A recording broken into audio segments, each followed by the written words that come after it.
Alô, amigos, vocês não estão me vendo neste momento, atendendo a pedidos. Eu vou iniciar o programa de hoje com as minhas flores. Percebam, nós estamos em pleno outono. As flores florescem na primavera. Eu vou mostrar para vocês o meu jardim em pleno outono. Portanto, o colorido é menor, o verde é maior, as flores são poucas, as folhas às vezes ficam amarelas, às vezes não, quase sempre cai tudo, né? Aqui está o meu jardim visto da janela do meu quarto, lá embaixo. A cascatinha, né, da piscina. E este é o jardim do meu quarto, que pertence às janelas do meu quarto, com pedrinhas, etc.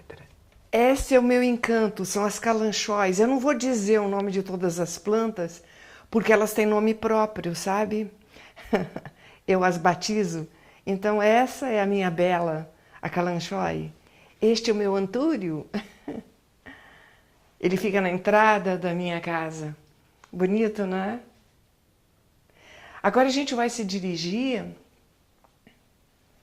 para o lavabo. Tem uma janela que, na verdade, é uma portinha, né? E você abrindo, aparece este jardim. Tem um coqueiro que vai lá para o telhado da casa e simplesmente grama com algumas pegadas para eu poder me locomover lá em cima, para poder deixar o muro em ordem, sem poeirinha, essas coisas. E esse lavabo dá para frente da casa. Aqui está. Tenho vasinhos também na parede, calanchói, que eu adoro, né? E a subidinha da garagem, do lado esquerdo, eu fiz assim, uma única árvore ali, com pingos de ouro. E aqui do lado direito, outro calanchói. E na extensão da subida, eu tenho duas qualidades de planta. Esta primeira, ela abre flores brancas como se fossem orquídeas. Aqui embaixo, isso. E aquelas ali de cima, elas ficam lilazes e elas abrem sempre em outubro, novembro e dezembro, época de Natal. Então essa subida fica toda com penca de flores lilazes. E ali do lado esquerdo, eu tenho o que eu chamo de crista de galo. Ferrugem, olha que bonito.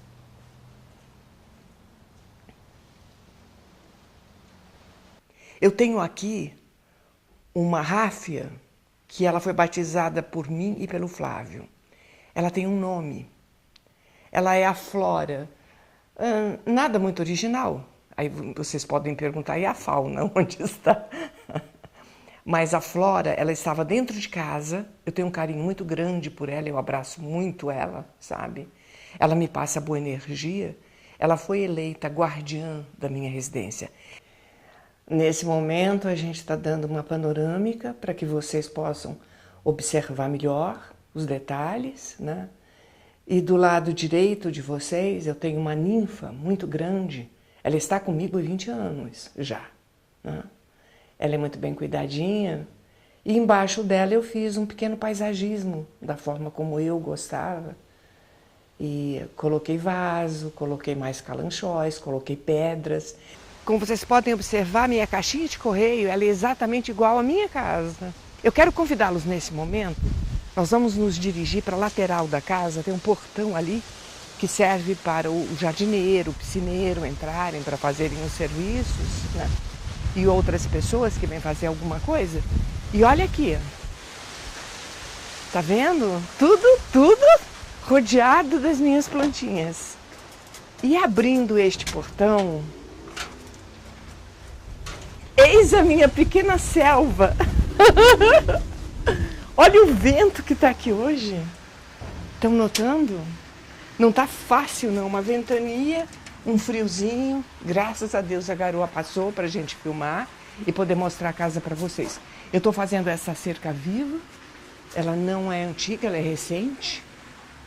E eu achei que era melhor do que o muro. Eu gostaria que você mostrasse, Fá, aqui do lado esquerdo. A grama está um pouquinho judiada, porque nós estamos no outono, né? E muito frio, muito vento, e as plantinhas sentem e morrem. E esta planta, ela morreu não, ela secou recentemente, foi podada, e ela já brotou, como vocês podem ver, tem uma divisão. São duas mudas que nasceram aqui e eu não plantei. Aqui embaixo tem duas pedras, por quê? Porque aqui estão enterradas os dois anjinhos que nós perdemos, as duas cachorras que nós amávamos, Manuela e Bombom. Mas é as cinzas delas? Elas foram cremadas e as cinzas estão aqui. E elas me deram de presente esta flor, que solta flores lindíssimas, pencas, cachos de flores que vocês não podem imaginar. Agora vamos entrando. Eu prefiro que você passe por dentro da varanda, que assim ele já tem uma noção exata de onde nós fazemos o programa.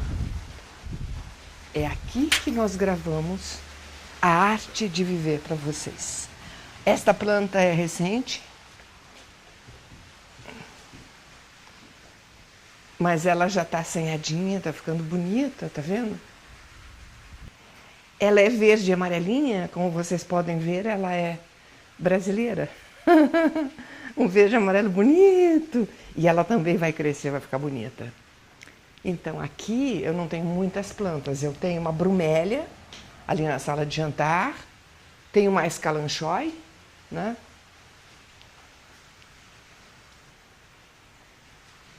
Eu vou abrir aqui para que você possa passar, tá, Flávia?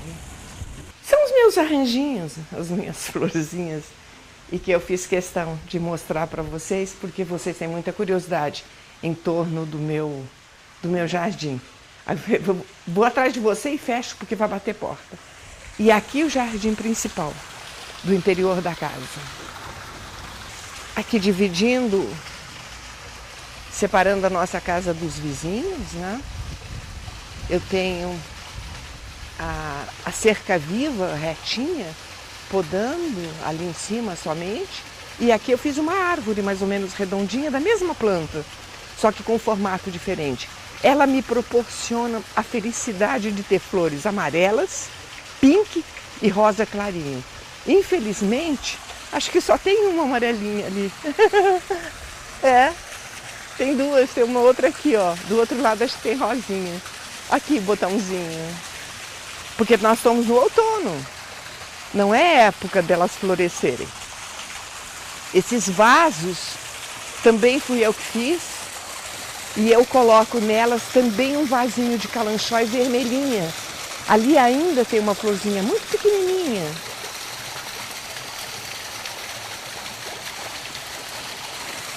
Os da piscina também, e tem à noite, essa luzinha se acende. E os passarinhos às vezes nadando, um bem-te-vi lindo que eu tenho que vem nadar. E eu permito e converso com ele. Estamos circundando a oficina. Aqui meu jardim continua. Eu fiz desenho de pedrinhas também. Como vocês podem observar no chão, olha as pedrinhas fazendo um paisagismo. Ali nós temos as luzes que nós acendemos à noite, que fica muito bonito. Lá no fundo, aqui temos um trocador de calor para a piscina, quando está muito frio e a gente quer entrar. E ele aquece a água. E temos lá no fundo um bambu moçô. O bambu moçô, ele me acompanha também há 20 anos. Ele é um dos meus xodóis, sabe? Temos um pequeno Buda do outro lado, com uma pedra verde, para nos dar sorte. Energia boa na casa.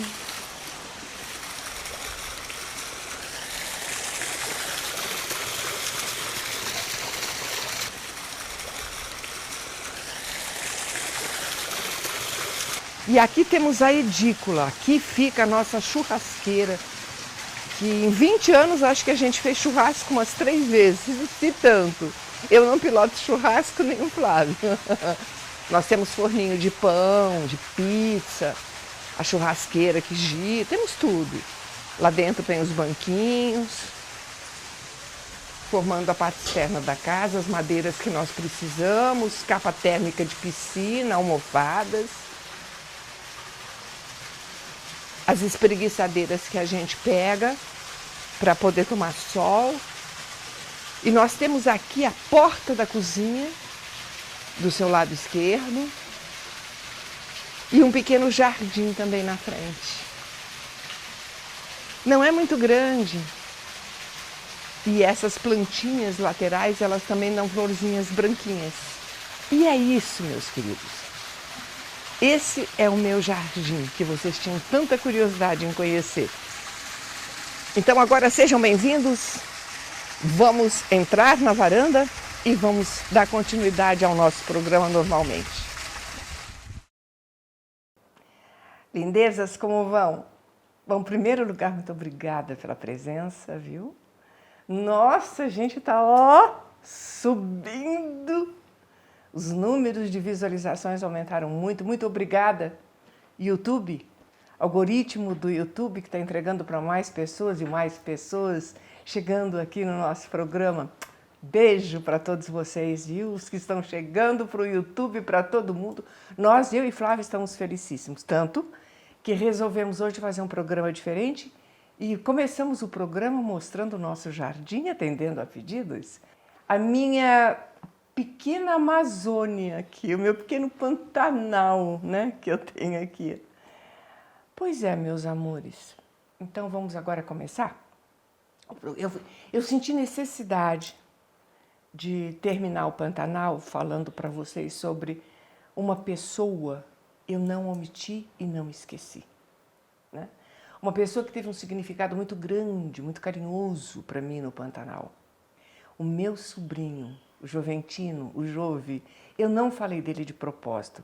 Eu queria um momento específico para poder me referir a esse profissional de excelência, sabe? Marcos Winter. Uma pessoa maravilhosa, responsável, um ator pontual, um ator criativo, uma pessoa deliciosa, sempre de bom humor, sempre de bem com a vida, não gosta de fofoca, fica na sua. E foi assim, de imediato, o nosso conhecimento, a química deu certo entre nós, seres humanos, e entre nós, profissionais. Nós tínhamos muito carinho um pelo outro. Então deu tudo certo. Todas as cenas que nós fazíamos, ou no núcleo do Rio de Janeiro, né, que nós começamos a gravar lá no Russell, ou então depois no Pantanal. Nossa, quando eu cheguei no Pantanal, eu disse, tia! Né? Ai, que delícia que foi aquele abraço! Nós estávamos nos revendo, nós estávamos distantes, ele gravando lá, eu cá, né? E aquele negócio de mudança, termina núcleo aqui, bom, enfim. Foi muito bom conhecer Marquinhos Winter, foi muito bom contracenar com ele, com Jove, com Joventino. Que criatura maravilhosa, que cenas gostosas, improviso, um carinho que fazia gosto, né? Que as pessoas sentiam que de fato existia aquele relacionamento carinhoso, afetivo e sincero entre aquelas duas pessoas. Então, Marcos Winter, nós nos perdemos durante muitos anos, tanta coisa aconteceu na minha vida, tanta coisa aconteceu na sua vida, nas nossas vidas, lindezas. E fomos nos reencontrar depois no SBT. Olha, Pantanal foi em 1991, 92. Não, 1990. 1991. 90, certeza, 90. 90 e 91? 90. 90 não, 90. Terminou um ano depois, meu filho. Bom. 91 e depois nós fomos nos rever no SBT em 2009, quando eu fiz Véu de Noiva. E quando nós nos encontramos, foi uma delícia, né? Porque ele falou assim, tia! Aí eu disse, você aqui de novo, meu amor. Ele, pois é? E você viu que coisa? Eu disse, eu vi que coisa. Deixamos de ser tio e sobrinho e passamos a ser amantes. Eu e ele. Era uma delícia, entendeu? O meu sobrinho, meu amante, no véu de noiva. Mas eram duas pessoas que não eram da sintonia do bem, né? E nós pegamos aquilo com garra, fizemos, convencemos. E realmente era uma dupla e tanto. E as nossas cenas, mesmo não sendo na sintonia do bem, era uma delícia. Que jogo, que coisa gostosa. E realmente deu o que fazer, esse casal deu o que fazer na novela, né? Depois terminou o véu de noiva e nos perdemos de novo, estamos perdidos até hoje. Ele por aí, eu por aqui, mas sempre acho, com muito afeto no nosso coração um pelo outro, sabe? E pedindo muito a Deus que a vida lhe sorria com todas as alegrias e os seus sonhos que se realizem, Marcos Winter, porque você merece. Muito bem, então vamos agora contar algumas coisas sobre Pantanal que eu não relatei também, porque eu deixei para hoje. Eu contei para vocês as minhas atitudes, o meu comportamento, a defesa do meu personagem, algum movimento contrário ao movimento existente dentro do Pantanal, das outras pessoas, porque eu via a situação de uma outra forma, eu sentia de uma outra forma e precisava me expressar, precisava dizer o que eu pensava, né? Eu represento na ficção, nas novelas, na vida real, eu sou o que eu sou. Eu sou uma pessoa com a minha opinião, com a minha personalidade, com o meu perfil e com as coisas que eu acho que são verdades. E digo todas. Né? Eu sou sincera, pode ser que eu esteja errada, porque ninguém é dono da verdade. A gente pode até mudar de opinião e de ideias. Né? A beleza da vida está nisso, as mudanças que acontecem dentro da gente. Mas essa colocação que eu fazia, essas atitudes que eu tomava, não foram bem vistas. E eu digo isso para vocês agora. Estava no finalzinho de Pantanal, eu disse a vocês que eu não conhecia Benedito Rui Barbosa, eu conheci no finalzinho de Sim a Moça, numa reunião, num evento que teve de despedida. E depois, quando Jaime Monjardim estava fazendo uma reunião com ele, me chamou e disse que entrar em Pantanal, termino antes o seu personagem em Cananga, porque realmente ela não fica com o Alex, né? E vão ficar separados, então você pode sair antes da novela e ir para lá. E eu ouvi pela segunda vez. Agora, o irmão do Benedito Rui Barbosa, Eli Barbosa, que infelizmente não está mais entre nós também, ele fazia uns desenhos muito interessantes sobre frutinhas, né, Flávio? Ele tinha acho que era um gibi chamado A Turma do Tutti Frutti, alguma coisa assim. É, uma revistinha que tinha jabuticaba, o mamãozinho, o limãozinho, enfim, eram frutas. E Flávio gostava muito desses desenhinhos, a tal ponto que ele começou a desenhar em caderno, desenhar com legenda, fazia aquela bolinha e tal, escrevia dentro o que ele achava que tinha que escrever. Era uma graça, e vendia para a família. Então, os desenhos do Eli Barbosa estimulou, incentivou e fez o Flávio ficar criativo para desenhar, para escrever as historinhas dele, né? E nós fomos num lançamento de um livro, de uma revistinha, algum evento que teve, com ele nos conhecemos, me apresentei e ficamos amigos. Mulher dele, filha dele, Flavito, meu ex-marido e tal. As famílias se encontraram e começamos a frequentar a fazenda dele, ele a nossa casa, e ficamos de fato amigos. Não nos víamos com muita assiduidade, mas sempre que podíamos estávamos perto, né? Para bater papo e pôr a conversa em dia. Muito bem, um dia Eli, no final, quase no final de Pantanal, me telefona e diz: Elaine, o que está acontecendo com você no Pantanal? Eu digo: oi Eli, tá tudo bem? Nossa, que coincidência, eu estou aqui. Ele falou assim: eu sabia que hoje você não gravava e estou lhe telefonando de propósito, porque eu preciso esclarecer uma coisa com você que eu conheço você. E disse ao Rui: a informação que lhe trouxeram deve estar completamente errada, porque Elaine e Cristina não é isso. Aí eu disse: qual a informação que chegou ao Benedito Rui Barbosa? Que eu era um péssimo caráter. Que eu era uma profissional antipaticíssima, arrogante, metida, que eu estava criando 1000 problemas no Pantanal para todo o elenco, que eu me indispunha com todo mundo, que eu estava odiando a novela. As piores coisas foram ditas. E eu disse, por favor, os nomes. Ele falou assim, não vou lhe falar, mas eu sei. Eu, Elaine, sabia. Muito bem, teve uma reunião no Rússio e eu disse, me façam uma gentileza, diga ao Benedito, se ele quiser acreditar é problema dele, mas ele estará acreditando numa mentira. Se disserem a ele, a Elaine chora de saudade da família, a Elaine fica triste porque está longe do filho, sim. A Elaine está com problemas, sim, que não eram levados para o Pantanal. Nunca foi. Aí teve uma reunião no Rússio, entre outras coisas, estava se discutindo se terminava de vez com toda a gravação de cenários em estúdio e ficavam gravando só externas, né? Locações.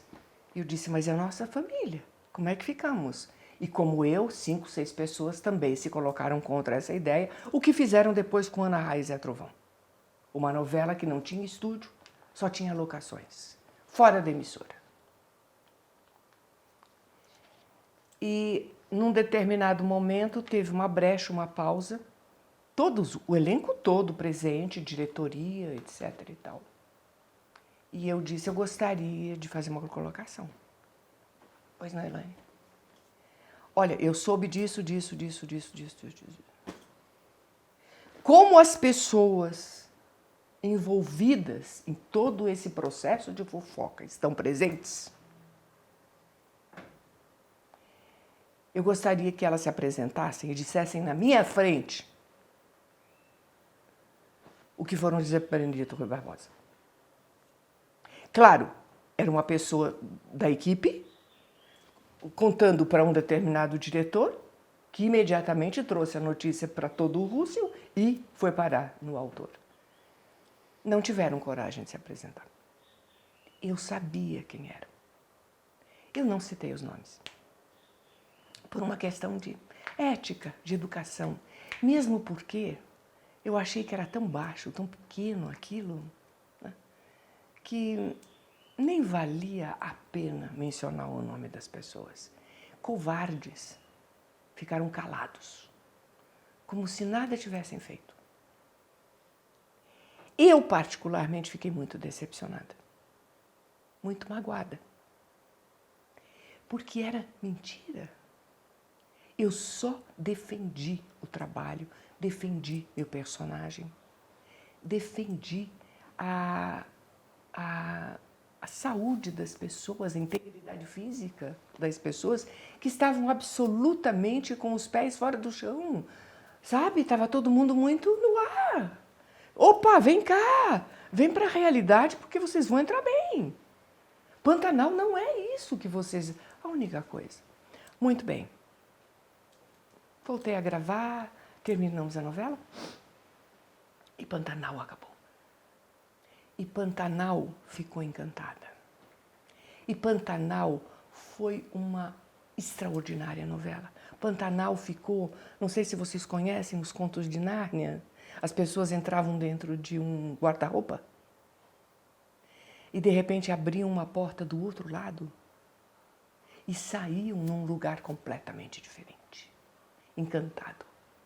Os personagens do Benedito de Pantanal ficaram encantados como os personagens de Nárnia. Estão lá até hoje. Acreditem, estão encantados. Eu falo a verdade. Agora, o que acontece? O que acontece hoje e o que acontecia antes nos remakes, não importa qual emissora, qualquer emissora que resolve fazer um remake de uma novela que fez muito sucesso num determinado tempo.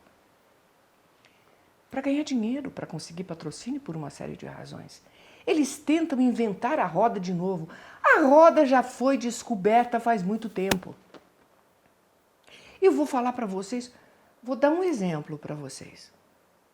Eu sou uma pessoa adulta, né? E estou falando com pessoas inteligentes e adultas também.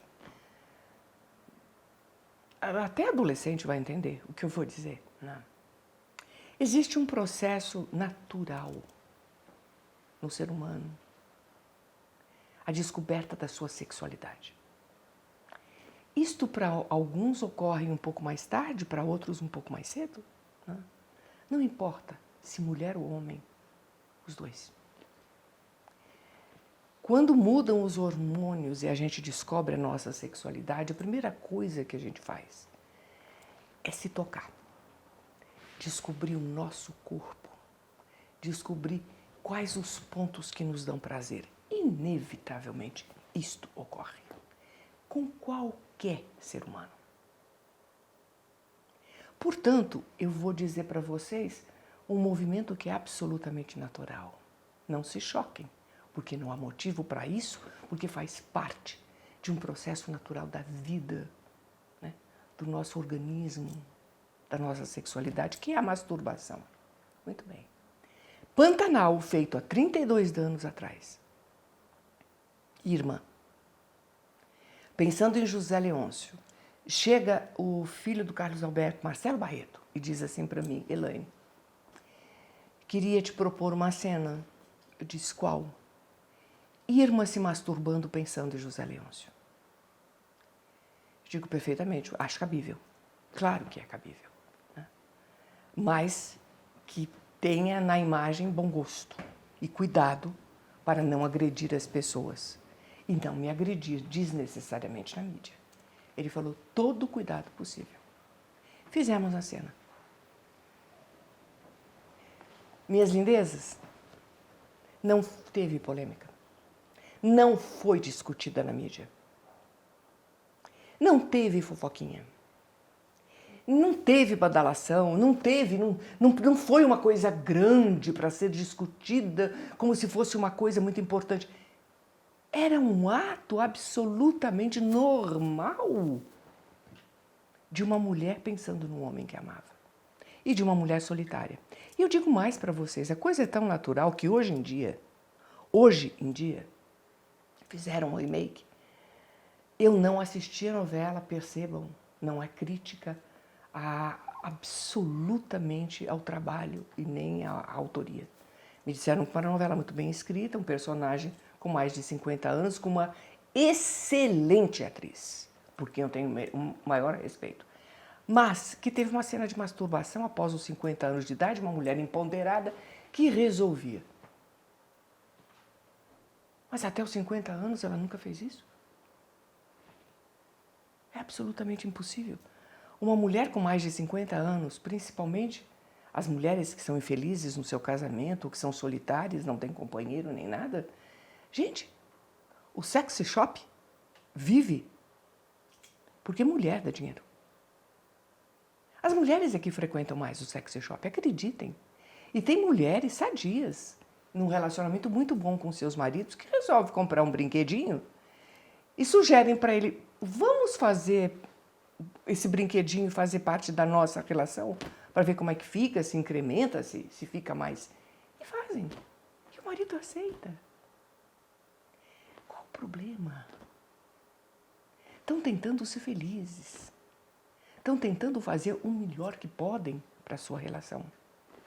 Uma mulher solitária fazer uma coisa dessa, comprar, vai lá, compra o tamanho, a cor, o que quiser, né? A velocidade, o que quiser. Ela está no direito dela. Alguém paga as contas dela?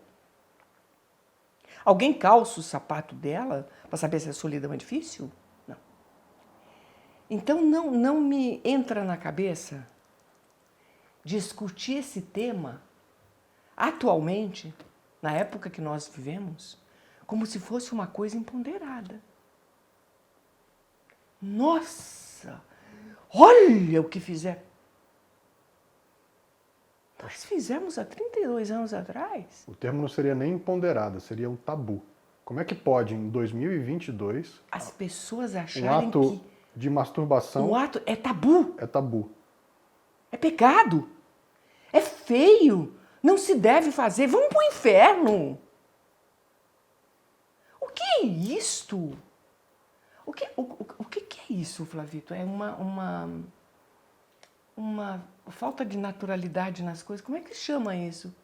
É covarde a pessoa encarar dessa forma? É falso?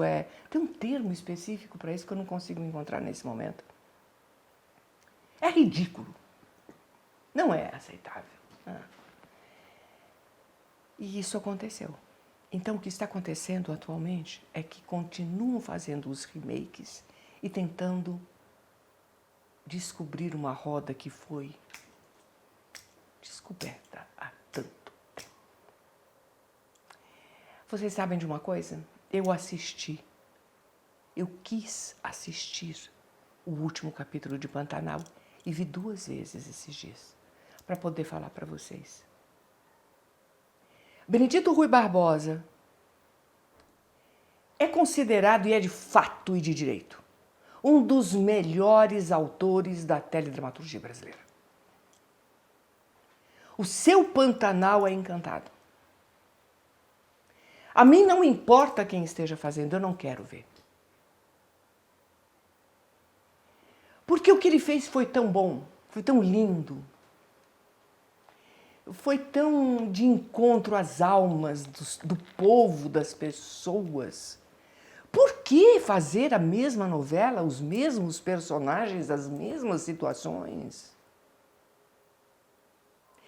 Modificando, deturpando determinados personagens para atualizá-los, para colocá-los na época que nós estamos vivendo agora. É uma história que aconteceu há 32 anos atrás.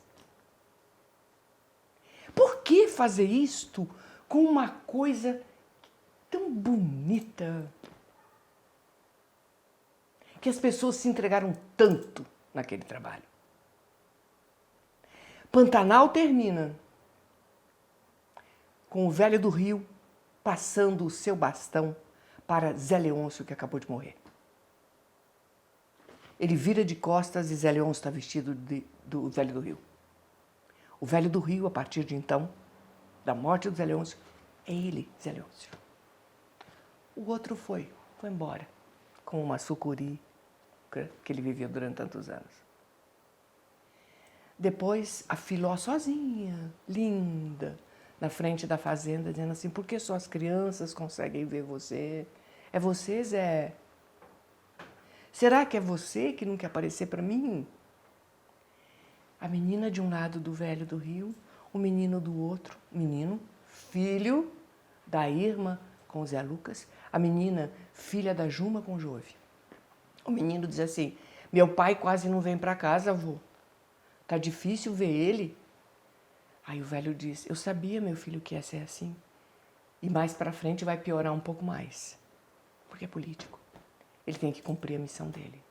Vai ficar cada vez mais difícil. A vida do Zé Lucas, daquele menino que está crescendo, e da Irma. E a menininha diz assim, eu também, né, vô? Eu também faço as coisas e tal. Você está comendo gente? Você está virando onça? Ela diz, só quando eu tenho raiva. Minha gente, nada se cria, tudo se copia. Cadê a criatividade na teledramaturgia? Cadê a criatividade nas músicas, na dança, nas artes de um modo geral? Estão castrando a arte. Só estão imitando, inventando a roda que já foi inventada há muito tempo atrás. Eu não sou autora de novela. Mas sabe como é que eu escreveria o Pantanal? Sabe, Benedito Rui Barbosa? Eu continuaria a sua história. Mesmo que fosse com outro elenco, não precisa ser o mesmo elenco. Não precisaria. Eu faria o Pantanal a partir daqueles 2 personagens. A menina que está aprendendo a virar onça quando fica com raiva. E o menino que diz assim, eu estou aprendendo a tocar viola, avô. E tu imaginava que isso fosse acontecer? Estou tocando viola, avô. Porque é filho do Cramulhão e da Irma. Eu antes falei do Zé Lucas, não, o Zé Lucas é pai adotivo, né? O Cramulhão é o pai do menino, e ele já está tocando violino e tal. Por que não continuar a história a partir dessas duas crianças que cresceram? Por que ninguém quer saber o que aconteceu com a Filó? Ninguém quer saber como é que está a Irma de antes. Como é que está o Zé Lucas? Como é que está o Trindade? Voltou, não voltou, morreu? O que aconteceu? O Tibério, a Muda? Todos. Guta, todos. Personagens maravilhosos e tão importantes. Vocês acham que essa novela não faria sucesso? E seria criativo. Contar novas histórias, inventar novas histórias para personagens já existentes. E não deturpá-los, não modificá-los, não ficar na disputa de que vamos fazer melhor do que os outros já fizeram, ou os outros fizeram melhor do que os que estão fazendo agora. Para que isso? Comparação? Todo mundo é único. Eu sou única. Você é único, meu filho. Todo mundo é único. Tem que ser respeitado como tal. Criatividade, gente, pelo amor de Deus. A teledramaturgia está morrendo. Porque nada se cria, tudo se copia. Parem de querer inventar a roda. Ela está aí rodando faz tempo. Vocês não vão inventar nada mais. Assim não. Sejam criativos, por favor. Bom, terminou o Pantanal. Eu estava muito decepcionada, muito magoada com esse tipo de coisa. Eu sou boba, eu sou uma esponjinha. Eu digo, não vou ligar, é atitude pequena. Mas machuca a alma, machuca. Principalmente quando você tem boas intenções, que você faz a coisa para o bem das pessoas e não para o mal, né? Aí voltei para o Rio de Janeiro, fiquei lá com meu filho, ano letivo, e eu já não estava... Eu estava querendo mudar de cenário, porque a minha vida estava realmente muito engessada, né? Eu estava meio que anestesiada, sabe? Eu vou tocando como deve tocar. E aí eu arrumei um apartamento na Barra da Tijuca, São Jardim Oceânico, né, meu filho? Simultaneamente, eu estava ensaiando o teatro, a peça que eu convidei Natália para fazer, minha mãe também. A vida da Jane Fonda, com o pai dela, Henry Fonda, com a mãe dela, né? Um espetáculo maravilhoso que, quando chegar a vez do teatro, eu vou dizer tudo o que aconteceu nesse espetáculo para vocês. Simultaneamente, eu fiz os ensaios, a estreia e minha mudança. E dei conta, sempre tocando barco, né? Fazendo as mudanças sozinha e tal. Levei o tempo, fiz a temporada, fiz alguns meses. Depois recebemos um convite para fazer o Grande Pai aqui em São Paulo, no SBT. A Vancini nos convidou, Flávio aceitou. E eu fiquei no Rio de Janeiro porque eu tinha que segurar as pontas. Para ele poder vir, alguém tinha que ficar lá. Ano letivo de filho, apartamento, a casa, né? Então não era assim, levanta acampamento, vamos embora amanhã. Tem que dar tempo para as coisas acontecerem, fluírem e acontecerem da forma certa. Eu digo, bom, agora realmente a Vancini, obrigada pelo convite, não dá. Eu vou continuar fazendo a peça. Flávio saiu do espetáculo, meu ex-marido, e eu continuei por mais algum tempo. Depois eu pedi substituição, porque aí veio o peso de Pantanal, da mudança, dos ensaios, e eu realmente estava muito cansada. Eu disse, eu preciso me dar um tempo. Eu preciso me respeitar. O meu corpo está sinalizando o que eu estou precisando, né? E eu não estou obedecendo, não estou atendendo. Parei o espetáculo, fiquei quietinha, fiquei sem fazer nada. A não ser as minhas funções de dona de casa, né? Compras, filho, casa, papapá, vocês sabem, a gente nunca fica parada. E aí veio um evento no Rio de Janeiro, mas foi antes da minha mudança.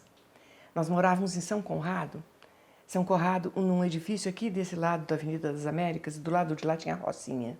Aquilo de noite era lindo, parecia um presépio, né? Mas quando tinha rajada de tiro, a gente ficava muito preocupado e morrendo de medo. Aí muitos representantes de vários e vários países vieram para o Rio de Janeiro, porque iam fazer no Rio Centro uma reunião para discutir vários assuntos, né? Ecologia. Ecologia, sobre ecologia. E como a cidade era muito perigosa, puseram um exército na rua. Então, quando eu e Flávio saímos de casa para ir para a escola, fazer compra, etc. e tal, na Avenida das Américas, a cada 100 metros, acreditem, a cada 100 metros, porque era caminho para o Rio Centro, onde as pessoas estavam lá se reunindo para falar sobre ecologia. A cada 100 metros tinha um reco, uma arma apontada para os carros. É claro que eles não iam atirar, mas dava uma sensação muito ruim, né? Que eu já não estava bem. Aí, na Rocinha, eles puseram, como é que chama aquilo? Escudos? Escudos imensos de aço.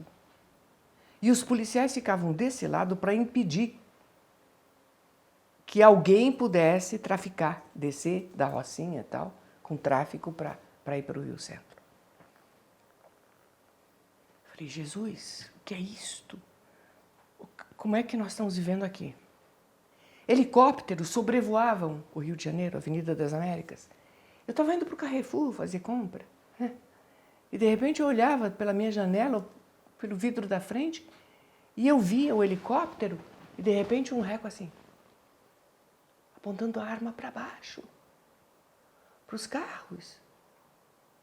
Evidentemente que eles estavam ali para proteger vários representantes de vários países que estavam no Rio Centro. Não aconteceu nenhum acidente com quem estava trafegando, que estava fazendo compra, que estava indo para a escola, nada. Mas era uma situação que deixava a gente sem respirar. E eu dizia, meu filho, eu estou me sentindo tão mal aqui. Meu Deus, que pressão, que estresse. Mudamos, fiz o espetáculo, estreamos, saí, pedi uma substituição, saí. Um espetáculo que nós fazíamos, produção, eu, meu ex-marido, Paulo Gracindo e Gracindo Júnior. E tínhamos Natália Timber contratada, porque eu pedi, por favor, eu quero ela, né, para fazer minha mãe participação especial. Era sensacional o espetáculo. E aí estávamos morando no outro apartamento, e Flávio estudava no Anglo-Americano, na Barra da Tijuca. E nós morávamos no Jardim Oceânico, aqui do lado. Uma faixa de predinhos só de 3 andares, sabe? Não sei se vocês conhecem, passando o túnel da Gávea do seu lado esquerdo, aparece uma faixa de prédio só de 3 andares. Passando a Pedra da Gávea. A Pedra da Gávea, o que eu falei? Você falou túnel da Gávea. Não, é a Pedra da Gávea. A Pedra da Gávea, por Elevado das coincidência, tem um túnel. Isso, Tem um túnel. Exatamente, o Elevado das Bandeiras. É, o Elevado tem um túnel. Das Bandeiras, isso. E então era o seguinte, nós tínhamos o mar na frente e por cima da nossa cobertura, nós morávamos numa cobertura, apareciam de repente as pessoas que saltavam da Pedra da Gávea nas suas, como é que chama? Asa Delta e também ultraleve, né? Tinha uma galerinha de ultraleve que passava. Aí eles passavam por cima da cobertura, eu estava na piscina, eu estava vendo minhas plantas, estou sempre vendo planta, aguando, tomando sol, enfim, conversando com o Carlos Alberto, com o Vanucci na varanda, e eles passavam, eles diziam, davam tchau, e eu, oi, tchau, né? Era uma delícia, o lugar era uma delícia. Um dia eu fui levar o Flávio para a escola e eu estava com uma sensação que não era boa. Alguma coisa estava me pressionando o peito. Eu digo, cara, o que está acontecendo hoje comigo, né?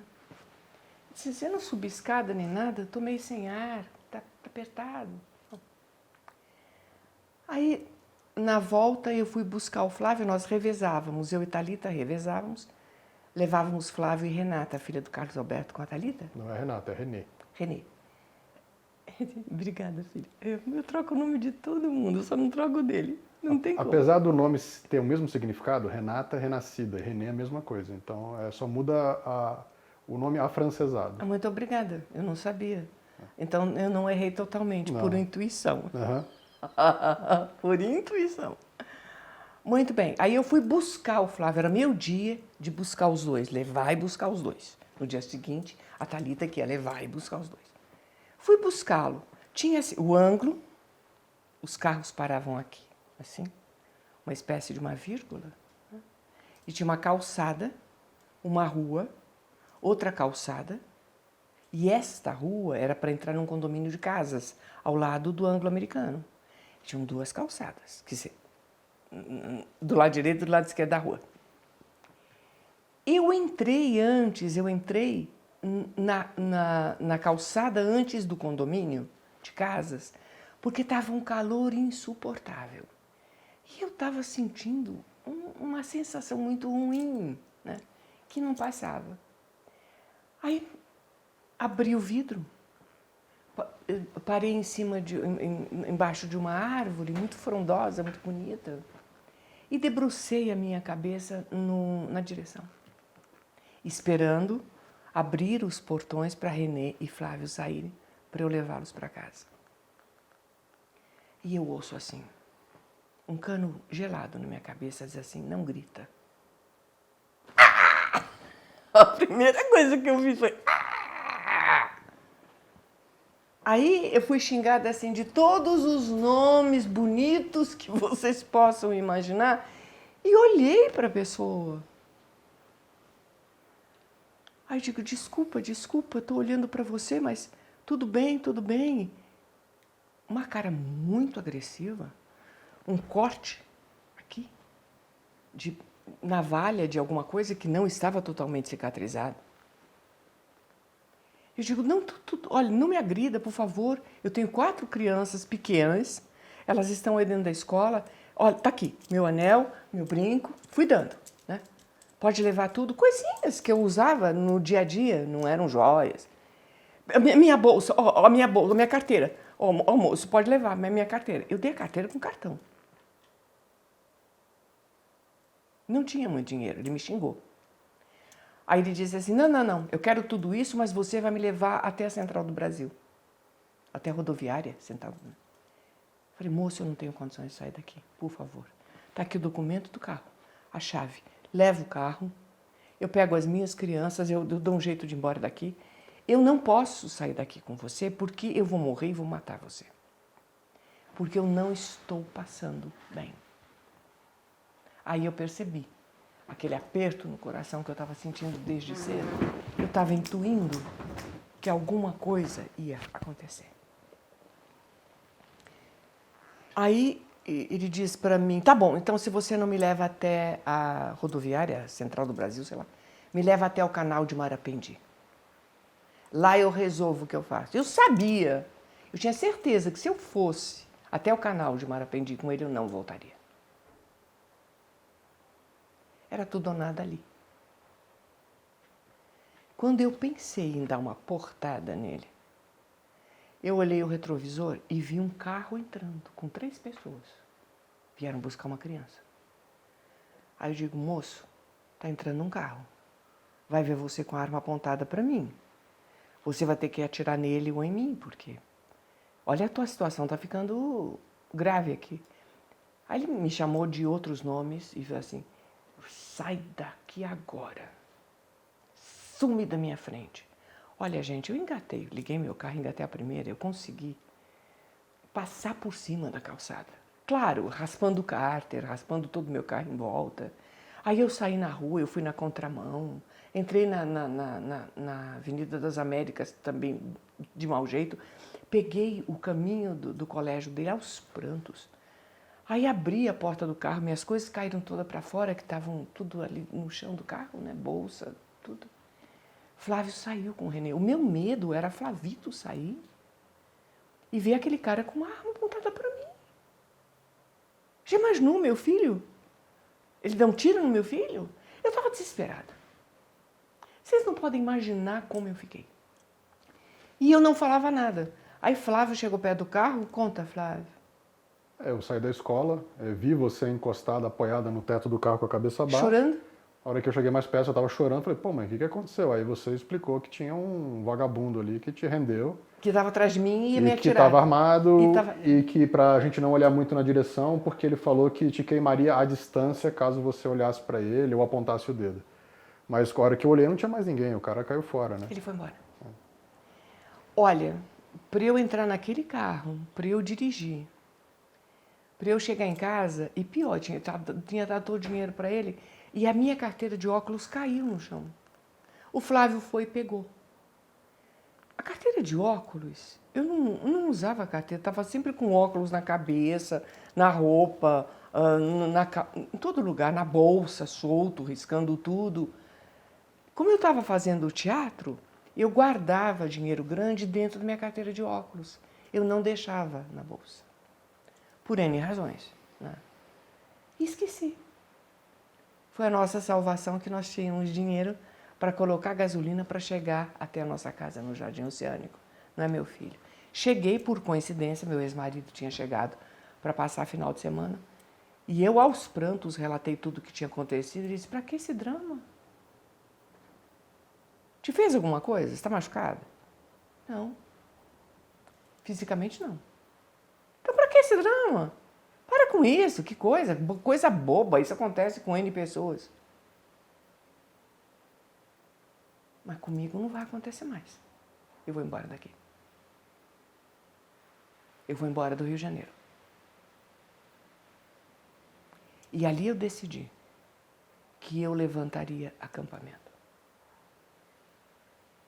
Eu não tinha mais condições de ficar no Rio de Janeiro. Eu estava muito apavorada. E o Flávio também já tinha tido um intercurso desagradável no ônibus escolar, por isso que eu passei a levá-lo, não foi, Flávio? Não, Uma pessoa que assaltava no ônibus. O que aconteceu, essa história é engraçada, porque era um maluco, assim, graças a Deus eu nunca encontrei esse cara, mas tinha um ônibus circular da Barra chamado Barrinha. Então eu pegava o Barrinha na avenida, ali em frente à praia, ia até o colégio, até o ângulo, e de lá eu pegava o Barrinha de novo e voltava, ele era um circular. Tinha um cara que apelidaram ele de o Manco do Barrinha, era um indivíduo que tinha um problema na perna, ele era coxo, né? E ele assaltava, ele entrava armado e fazia a rapa na galera. Geral, ele assaltava todo mundo. Só que um dia ele se deu mal porque ele pegou 2 valentões que conseguiram imobilizar ele e literalmente jogaram ele pela janela do ônibus na avenida. Ele se arrebentou inteiro. Ai, que horror. Ali foi o fim do Manco do Barrinha, entendeu? E depois não aconteceu mais nada, porque o cara morreu provavelmente, então... Bom, nós não soubemos se ele morreu, se ele ficou machucado. Eu também achei de uma agressividade incrível uma pessoa com defeito ser tratada assim. Bom, enfim...